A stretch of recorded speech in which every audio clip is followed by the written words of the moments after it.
Hey, what's up, everybody? It's Ted here with some buys and wicks. How's everybody been doing? I hope everybody had a great holiday weekend last weekend. Um, Sorry, I don't think I made a video this week. I think I made one. Yeah, and it was on Matic, and I think I screwed it up, so I had to remake it. But other than that, I've been, in the grind, studying the charts, and we're gonna be doing Bitcoin again today. Reason because, of course, we got the Bitcoin conference. Um, Also because it has a lot of movements. It has a lot more movements than a lot of the other coins have made. So it's made a lot more price changes, so it gives us a better look at what is going on. And if you don't remember, of course, this is a smart money talk, right? This isn't a dumb money talk. This is a smart money talk. And what that means is no geometrical shapes, so no trading off of triangles or pinnets or flags or whatever you guys believe in. So somebody wanted one of us, another smart money person called it. It's not like we're trading off a crab flying off an eagle's back or something, making fun of harmonics. Basically, we don't trade harmonics or anything like that. Um, uh, no channels, no nothing. What we look for is we look for a price action to be doing two things. We look for it to balance, and we look for it to seek liquidity and take out liquidity, and both of those things. So. And recently, we can see what it's done. It's been quite the ride for Bitcoin, especially this past week. So, um, without further ado, I will hand it over to the charts. Um, so keep that in mind whenever we. Let me get this all ready. Thought I had it ready. Well, first, what I want to do, I want to take you to something. And it is kind of the charts. Oh yeah, but first, let's also get some sexy music playing. Why don't we?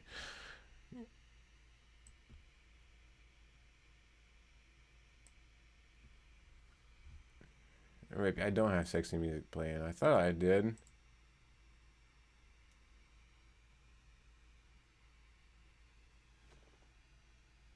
Oh, it's still loading. What kind of crap is this? My internet sucks today.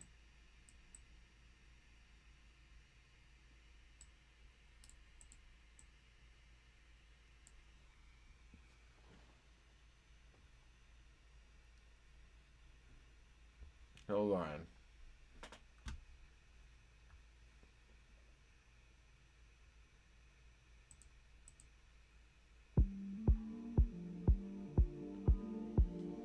Maybe it was just the song. I don't know. That was weird. Okay, there we go. I think we got a good one now.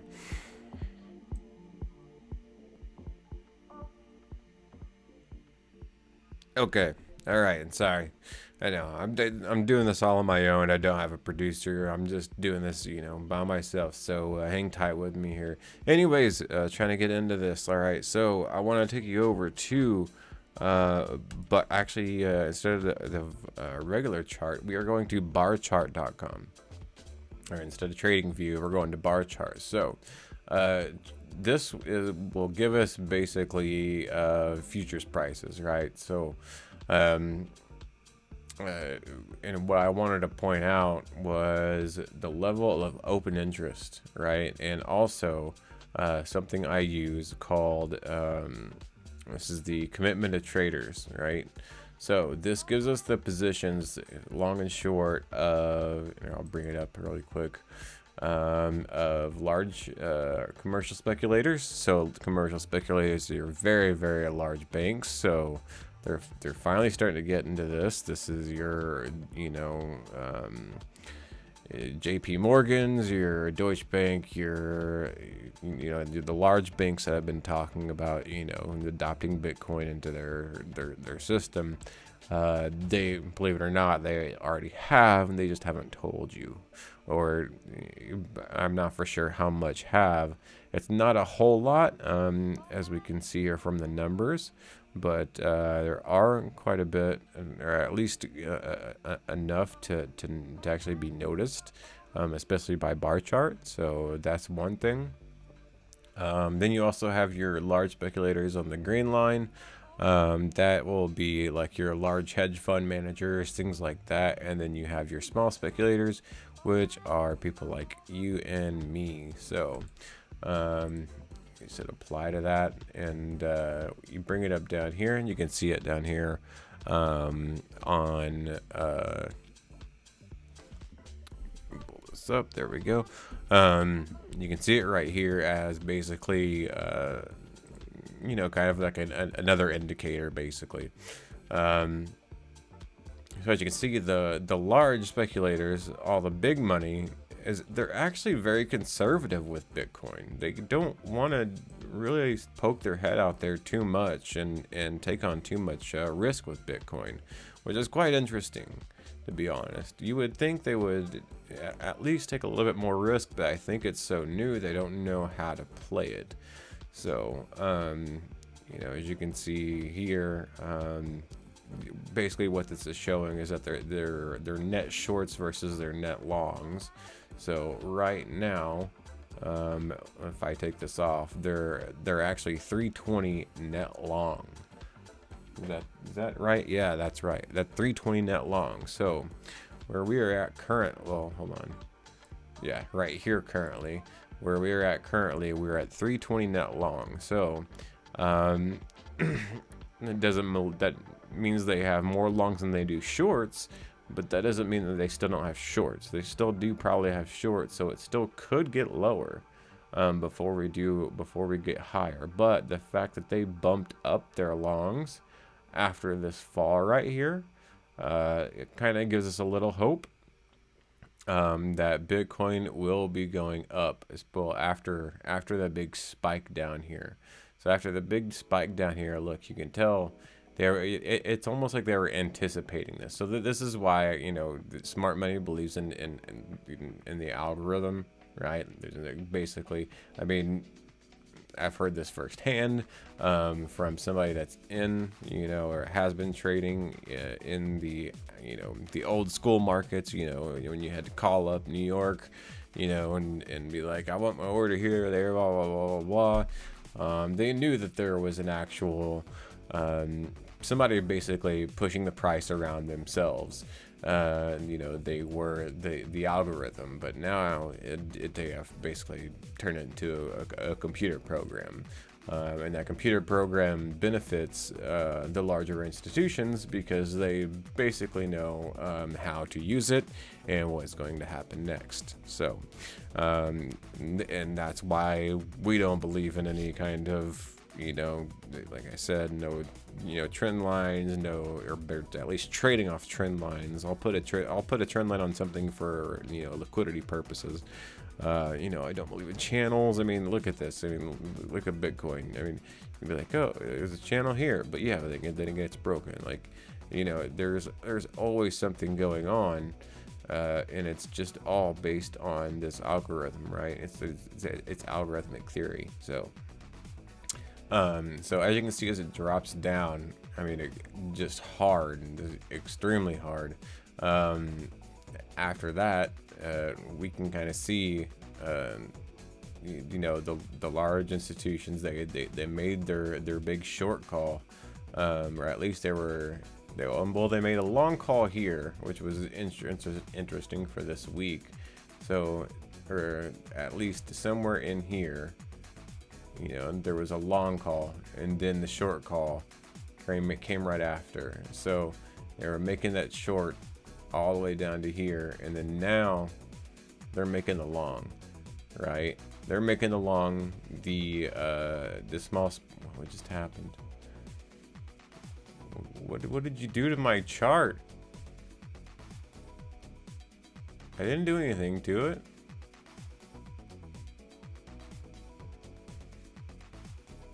Okay, it's back.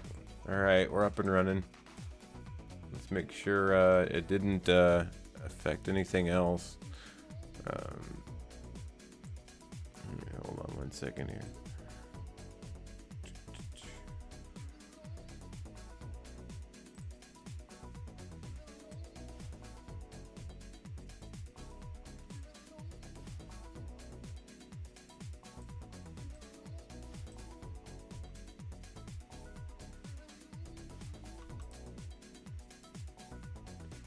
Alright. Sorry, I had to do something really quick and make sure I just had everything a little bit bigger. And let me just go ahead and take myself off of this picture. Alright, so you guys can just enjoy what's going on. Alright, so let me scroll back down here. So again, you have your commitment to traders, and again, your large speculators, and actual your small guys like you and me, are putting more longs in to their options than they are trying to short it, as to where the large speculators are actually shorting it right now, which is interesting. So I believe the commercial speculators, I think the reason that the commercial speculators don't really do much with this, or at least try to stick their neck out, is because they don't have the inside information like they would, because they can't control it like they can with like the US can with a dollar, or all the European or the Euro bank with the euro. I don't know what bank that would be. I guess they have a bunch of different banks, a Dutch bank and whatnot, and and then you got the Japanese bank, that can control the Japan. Like here, I'll contrast it with a completely different one. See, you can select a commodity up here.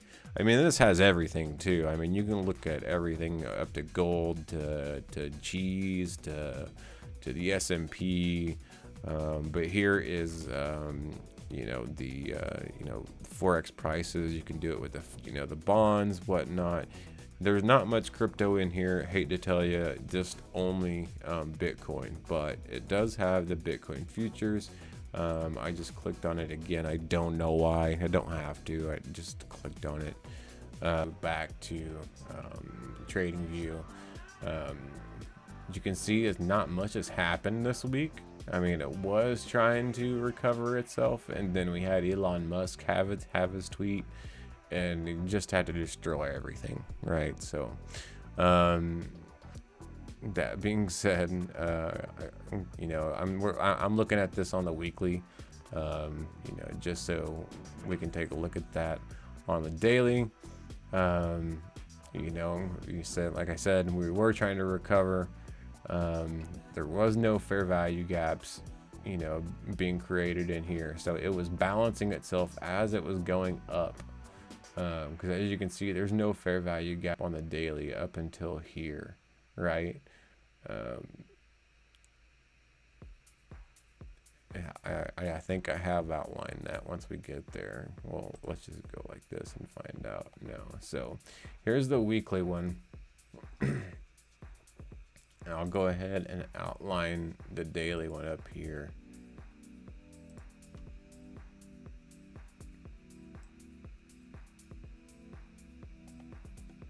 And make sure I get its color changed, because then we're going to dive deep down in here and find out what's going on.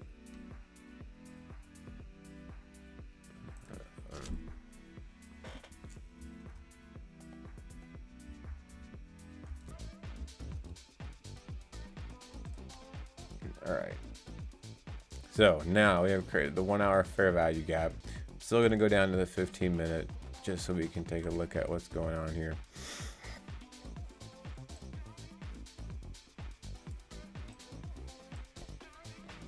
So as you can see, after it created the fair value gap, rode the top of it, pushes up a little bit. Why it doesn't get higher than what it does, I have to look all the way back over here and it looks like there may be a small fair value gap right in here, and there is. See, this is what I'm saying. There's not making this stuff up. You can, here we go. Push it in here. Push it over here. And now we'll just stretch it. And actually,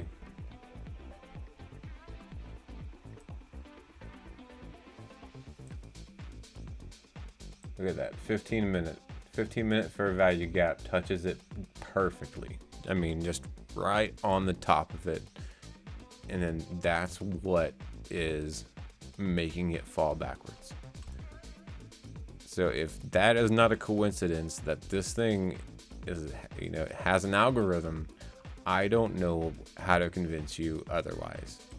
Because I've been showing you that these fair value gaps, what they mean, and how they can kind of not really control price, but, you know, once they're created, you know, as soon as they get dipped into, they get rejected almost automatically until they get filled.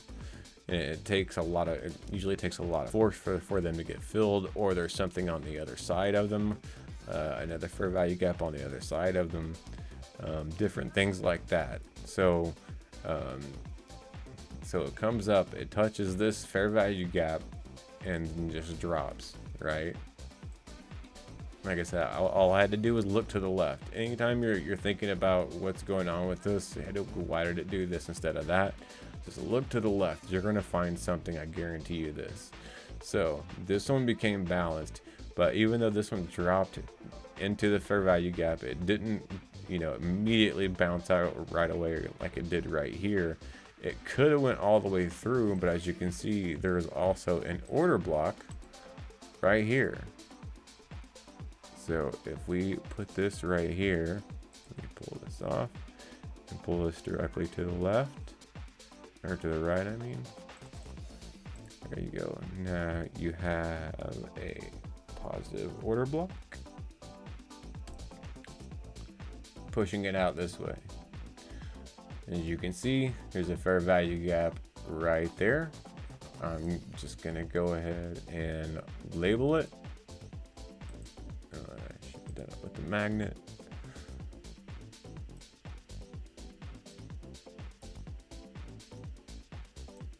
Now when you go this way, what happens? Boom, hits the top of it, goes back into this fair value gap, hits this one gets hit with another order block,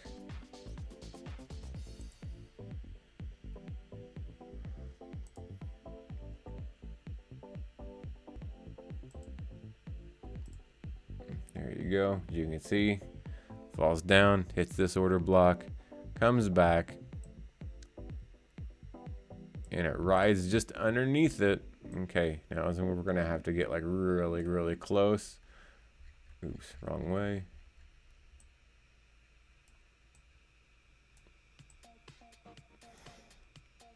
See, last down candle before the two up candles that overtake it.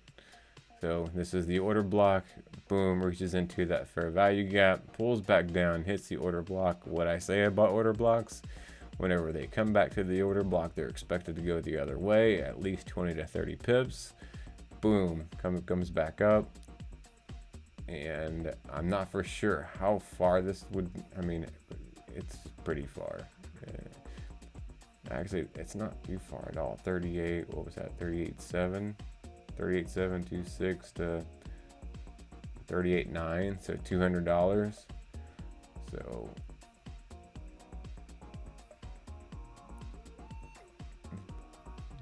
and as you can see, as it's pulling back, it falls into another order block.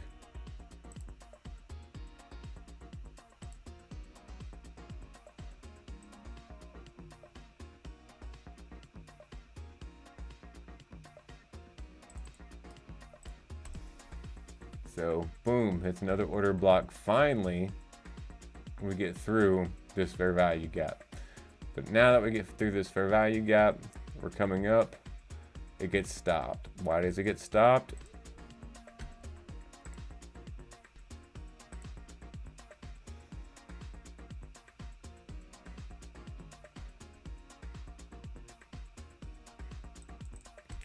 Negative order block. So now this is where you have this order block, which is the last block up before pushing down, right? So this one comes up to this order block. So that's what makes this drop, right? So now all of this is balanced.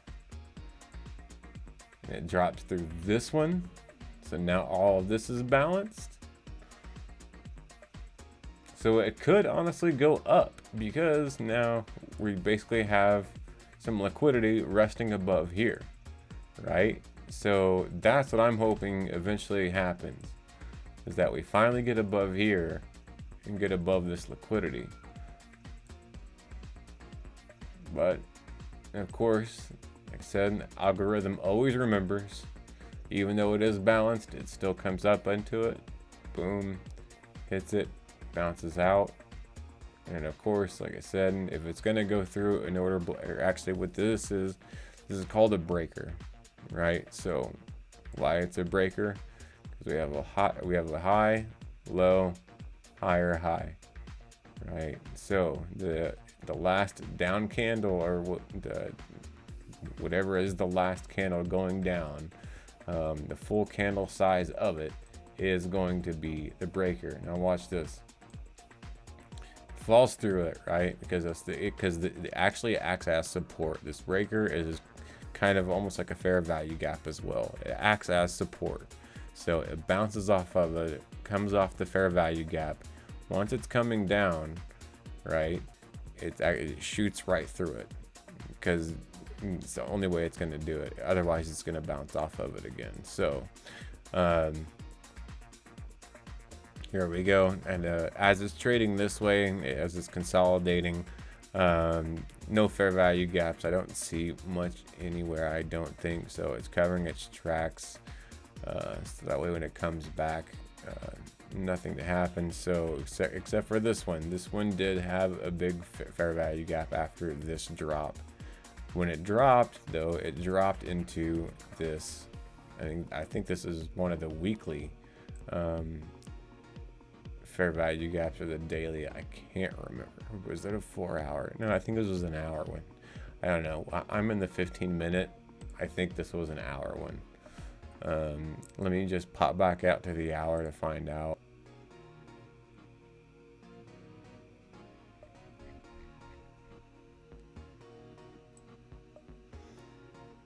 Yes, indeed, an hour. So you can see it stretch from here to here. Hour fair value gap. Another one here. Hour fair value gap. So as you can see what it's doing to the price right now. And jumps down here, hits it, pops up. Now this is what I found interesting. Okay, and you actually have to get into the 5-minute to find this.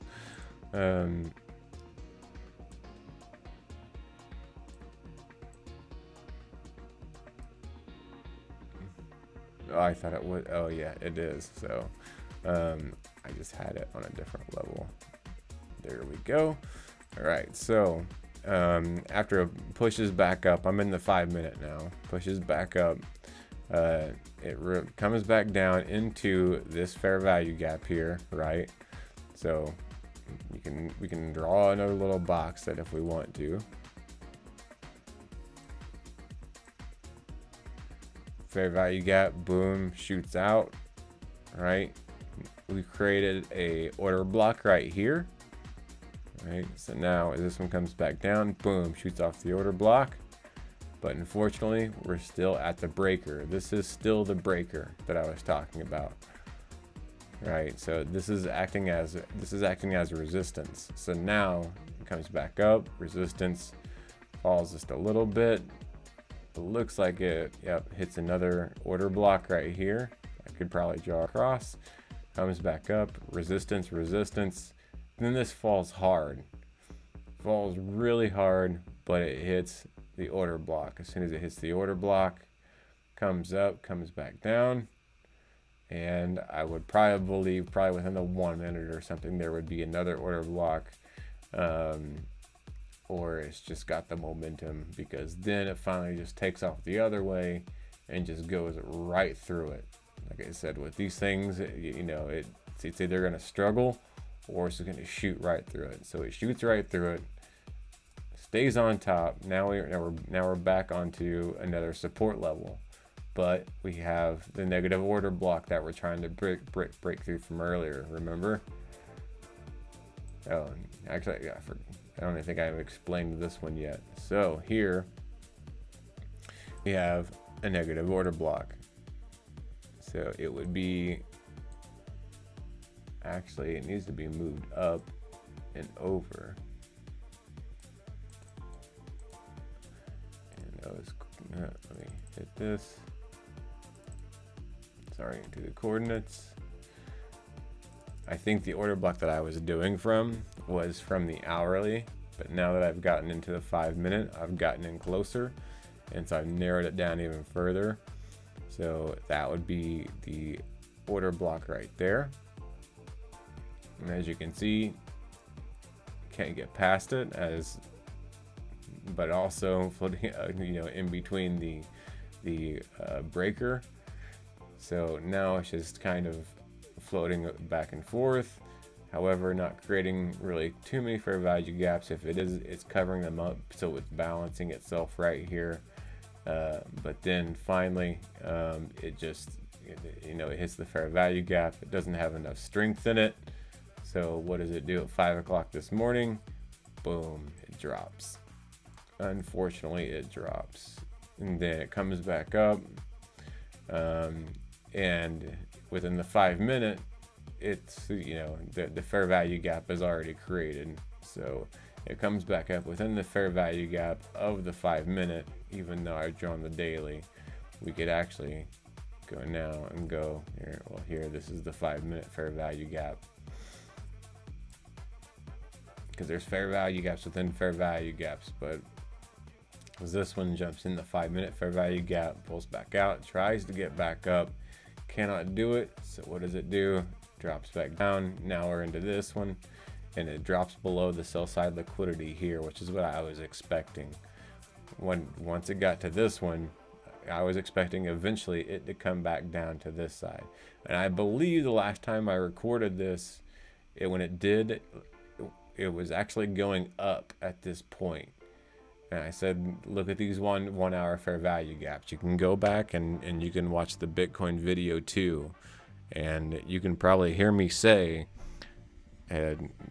watch these fair value gaps. We're probably going to be watching in the future to see if it comes back down and tries to balance anything. I believe I do say that in number 2. I'm not 100% sure. I'll have to go back and watch it.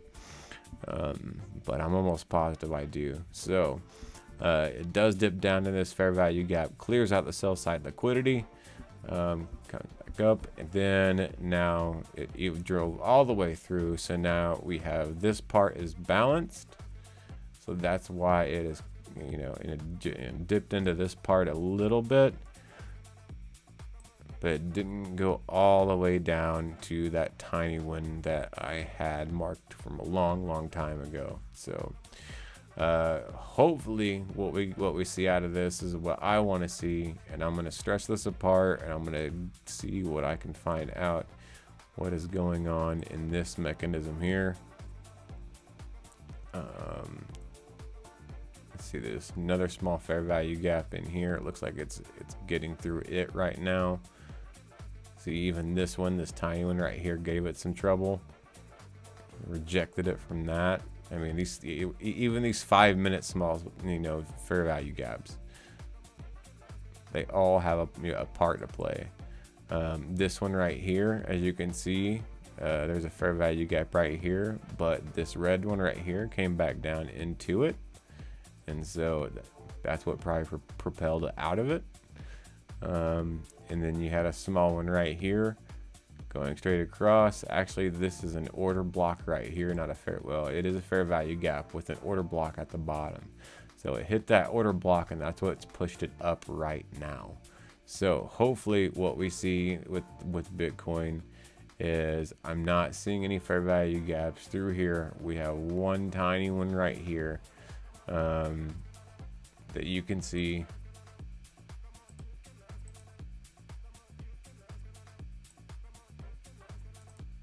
All right.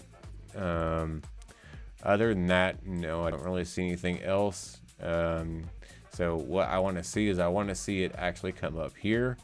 I'm trying to see if there's a breaker. It looks like this might be one here. That's what, yep, we do. We have another breaker.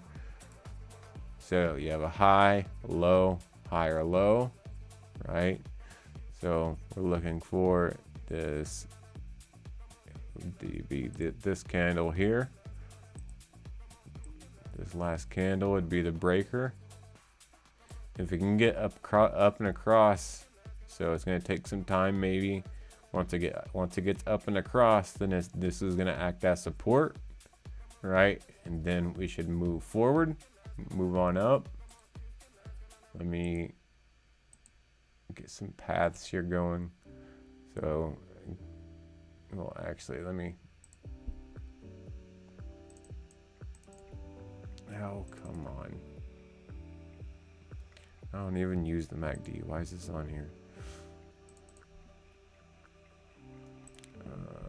Text. All right, we are going to put some text on here. Minute breaker. And let's actually put it on the right side so we can read it. Okay, so if we can get up and across in this breaker, right? So then it'll act as support. We're gonna come up to this fair value gap. Eventually we'll probably get through it. Hopefully it'll probably bounce out of here. And then this is what I'm worried about. I'm hoping that we can just get a big enough push just to get up and out of this fair value gap here. But I mean, we've gotten some way through the way, but we haven't completely balanced it yet. But this area up here, I mean, most of it before had been balanced. This area up here has balance. That's why I think we are probably going to get pushed through up here to this balanced area and above this liquidity. All right, guys, that's all I got for you today. Thanks a lot for watching my videos. If you think you learned something from me, what I would love you to do is go ahead and hit that subscribe button, hit that like button. It shows people that you know, that you guys are out here, you're understanding something. If there's anything you don't understand, please go ahead and leave me a comment, shoot me a message. All my information is in the descriptions. You can find me on Telegram, on TradingView, and whatnot. So thanks again for watching, and what I always will tell people at the end is always remember just to wear your pants. Just wear them.